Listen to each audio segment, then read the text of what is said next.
Dr. Bill Deagle is with us once a week. He is on Thursdays, and tonight's the night, and this is the hour. Hello, Bill. Welcome back. How are you? Good. I'd like to split the show. The first half dealing with all the nuclear and the other craziness. The second half, I want to deal with the part of the solutions is to change the way people look at everything from their personal problems to pollution to the idea of wellness. I had an interesting You're going discussion. to try to change people? Well, we're going to have Sounds to a little I'll tell you suspect to me. Hey, well, You must be one of those change untrustworthy types, terrorists they call them. Well, the main thing is we got to change people who want to be changed. Yeah. The main thing that people do first is they ask better questions, as they say, the tagline on our show. I had on the first hour of the program today Dr. Sam Milham, and he's written a book called Dirty Electricity. Great guy. And it was interesting. We've had him on many times. He'll be back on probably monthly. And Sam is a retired doctor, and he goes around with his oscilloscope and his electronic equipment. And he's written this. He's actually one of our teachers in the Academy of Environmental Medicine, along with Dr. Bernhoft. Uh-huh. And I'm in the process of putting together a federal lawsuit here in San Diego County against San Diego Gas and Electric and the Public Utilities Commission. And it's going to be filed in federal court. And if I'm clever enough, which we're hoping, everybody keep your fingers crossed, it won't get turfed out. If it isn't, it will be converted by a group of 5 attorneys in Phoenix, Arizona that work with Jonathan E. Moore. They're part of his legal team. Uh-huh. And we're going to try to convert this to a federal class action lawsuit. Now, that'll be out of my hands at that point. Right now, people can't join it because it's my suit just against San Diego Gas. Yeah. And the 3 grounds that we're going to file against are basically non-thermal damage to the population, unjust enrichment, which is a RICO violation, and the third area is the area that they're actually putting public in danger. For example, the San Bruno fire, we know that the currents that are generated by switching mode power supplies actually can trigger off gas fires. And we know that the kind of systems they're using actually degrade power lines, water lines, et cetera, because it dumps dirty electricity that degrades power lines and water lines and can have an effect on infrastructure such as gas line ruptures. So it can actually speed them. We have proof of that in that legal case. Now, the reason why I say that is over the last couple of visits we had with Dr. Sam and with our expert from Less EMF, and that is a dentist who's also an engineer. Uh-huh. Her name is Emile de Toffel from Less EMF, one of our companies that supplies equipment for us for testing your home or office or building, like a gigahertz solution for looking at your smart meters, and oscilloscope and spectral analyzers and magnetometers. And I've acquired over the last 3 years all this equipment, so I've got everything. And the easiest piece of equipment is a $10 or $15 AM radio. Tune it just a little off a channel, and you can walk around your house. And if your channel gets jammed, then you've got dirty electricity. It could be a step-down transformer for your computer. It could be a dimmer switch. Yeah. It could be bad wiring in your wall. But that channel will actually you'll start to see a jamming of the AM channel. So it's easy, just walk around with an AM radio. Now, the reason why I say this, it turns out that a few weeks ago, Emile sent me an article that dealt with the stress that happens with dirty electricity, and it actually now is published in the National Library of Medicine with a lot of references of specific gene tests you can do, specific oxidative marker tests, et cetera. In other words, we have physical tests we can do to show you're at higher risk, but everybody is. There's just subsets of population because of their genetics and their previous exposure. Mm-hmm. And it's interesting, the exact same things happen to tissue as happen from ionizing radiation. Micronuclei, DNA breaks, oxidative induction of DNA, so you get 8-hydroxy-2-pyrimidine-deoxyguanosine, oxidized fatty acids, disrupted cellular proteins and structure of mitochondrial crystal Golgi. Literally everything you see with radiation occurs with non-ionizing. Now, we have solutions, and they're nutraceutical solutions and technological. And one of the problems I see is we're probably not going to change the momentum toward bad financial decisions worldwide, Correct. The momentum toward war worldwide, or the momentum toward societal breakdown worldwide. But what we can do is we can insulate ourselves by taking the right nutraceuticals, not taking the toxic drugs, knowing what drugs are safe, and there's a very tiny number, maybe about 1 in 10. By the way, a lot of supplements, as Bill will tell you, are not pure, not wholesome, and not good for you. That's right. Well, the ones truth. we carry are of a class that is stellar. If you don't take protection now, if you don't detox your body from radiotoxins from Fukushima, heavy metals, fluoride, etc., and you add now electrotoxins from dirty electricity, smart meters, etc., Even the Zigbee network that there's communicating on is the same as the microwave frequency of your microwave. So it's literally turning your house into a low-level microwave. So I tell people it's not optional to take nutraceuticals. And I'll give an example. One of the things that's been shown very clearly, and this is comparing groups of the population that live in America, then they buy a building, they strip the electricity. You know what I'm talking about, right? Yeah. Right. And those farmers and those people, we don't even need to mention their name, they lived at the beginning of the century 20 to 30 years longer than the average population in New York City. They lived 75 years compared to 45 in New York. And they still live longer, even though they eat a diet that you'd think would kind of clog all their arteries off and make them demented and do lots of things. Their children don't get vaccinated. They don't live with electricity at all, right? Yep. And they try to live a kind of much more subsistence life. They don't use pesticides and other things that will kill off bees, like neonicotinoid pesticides. And this dirty electricity is jamming the navigation system for the pollinating insects. So they're literally, we're going to soon be stuck with gruel.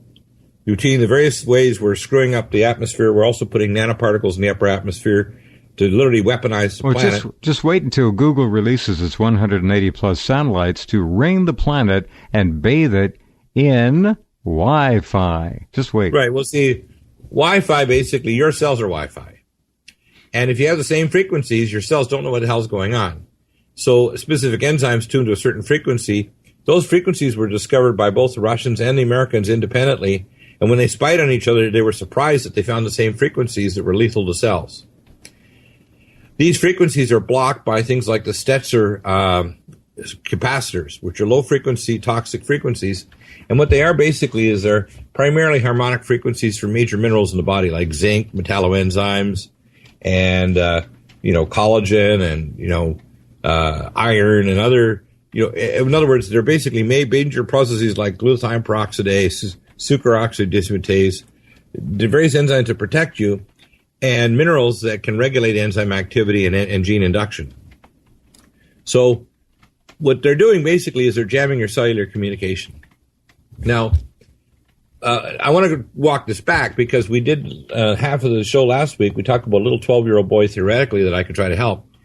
It probably, considering this little boy, would require intensive work on this little fellow for a doctor to be spending an hour a day at least for months, plus everything from IV therapy to enzymes to, plethora of nutraceuticals, to digestive enzymes to immunotherapy. And if he's bad enough, the poor little fellow might even require a bone marrow transplant. Most of the people that have been exposed even to lower level radiation, like say on the Ronald Reagan, if they're relatively healthy now, they should have a bone marrow drawn, and this is advice to them, and they should have it banked right away, because if they crash or they get cancer and their doctor suggests, whole body radiation or chemotherapy, if they don't have a banked bone marrow, they're really screwed. So that's a smart move to make, and that's a medical move. There are medical things that I tell people to do that make sense, and there's other ones that don't. And the other thing you might do is check your relatives to make sure who has the closest matched bone marrow if you crash. Because if you don't know this in advance, you can die because the doctors are scrambling around and don't have that data. We're living in a world that I think is terminal. And I know this is really bad news for people, but they need to hear it. Well, I've been saying it for many years. And so, right, well, you're one of the few bright lights that actually is brave enough to face the truth, but also optimistic enough to know that there's a segment of population that will be surviving colonies like the Postman, correct, with Kevin Costner, that will survive the apocalypse, and they'll connect by maybe the Pony Express, post-apocalyptic. That there'll be a group of people that basically say, hey, we're going to survive this. We're taking measures, which might be simple nutraceuticals. We're going to filter our water so we're not drinking radiotoxins. We're going to stop eating meat because the meat's radioconcentrating cesium-137. We're going to eat fish only that's non-filter feeders from the Atlantic Ocean because it's relatively non-toxic now if you have any fish at all or protein. We're going to eat nuts that are basically not downwind, that are going to concentrate radiotoxins like cesium, strontium, etc. And if we don't start doing these things, the human race, and this is my prediction, and I've talked to all my top experts, including Dr. William Ray, who's been the president many times and founder of the Academy of Environmental Medicine, Dr. Bernhoff, Dr. Julio Hens, and many other specialists, the human race basically has 20 years. 20 years. That's about it. And I say 2034, 2035, human beings will be dumbed down, very sick, incapable of reproduction, so toxic that the healthcare system will break. They'll be walking zombies. Economy. A lot of them. They'll just be idiots. And the doctors, of course, will resort to a eugenics-type medicine where they'll dispatch people with polypharmacy, memory care, which is what's already in Obamacare, where they make you a memory, and they give you a bathtub of narcotics to dispatch you with a video of your dying days in an extended care facility. It's sad, but it's so and true. We can avoid that future if, number one, we become aware of the present and face it. But it means nutraceuticals now. It means a diet change. It means filtering your air in your home. It means being aware when you go and check on my site or on your site, Jeff. We've got all those sites up, including ours now for gamma detector, that this is not a joke. When we're looking at cesium-137, this is not a joke when we talk about fluoridation, GMO food that makes animals that you eat make your sperm count drop to zero or cause bone cancer.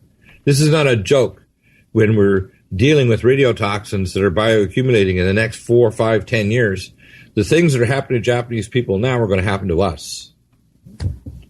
It's not a joke. Yeah, they are. They already are happening to us. They are happening, and people don't know it. Slow, incrementally. Well, not so slow, actually. All along the coast.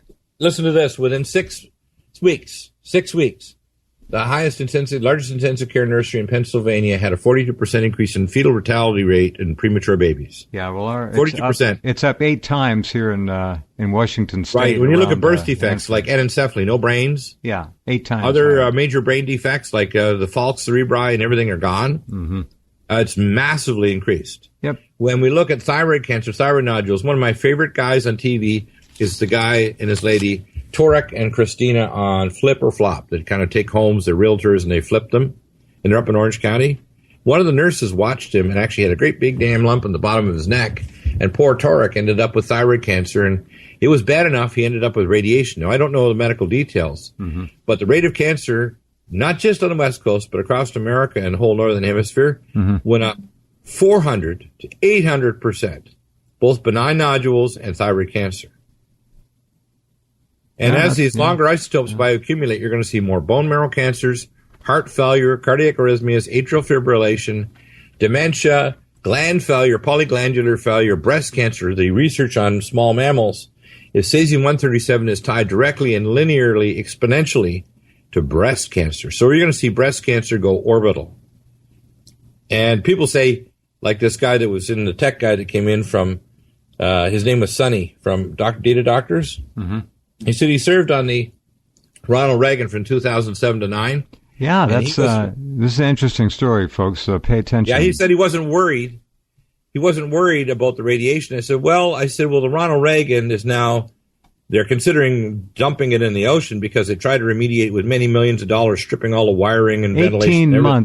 18 months in Seattle. And his eyebrows went up, and I said, and many of the crew now are dying after passing through the plume 3 times. And I said, you're not worried? You're not worried when 5,500 miles, those radioisotopes are just as hot and radioactive as when they arrive in the California coast as they arrive in Belarus or over the poles or arrive in North Africa or anywhere. Those isotopes don't know where they've been traveling.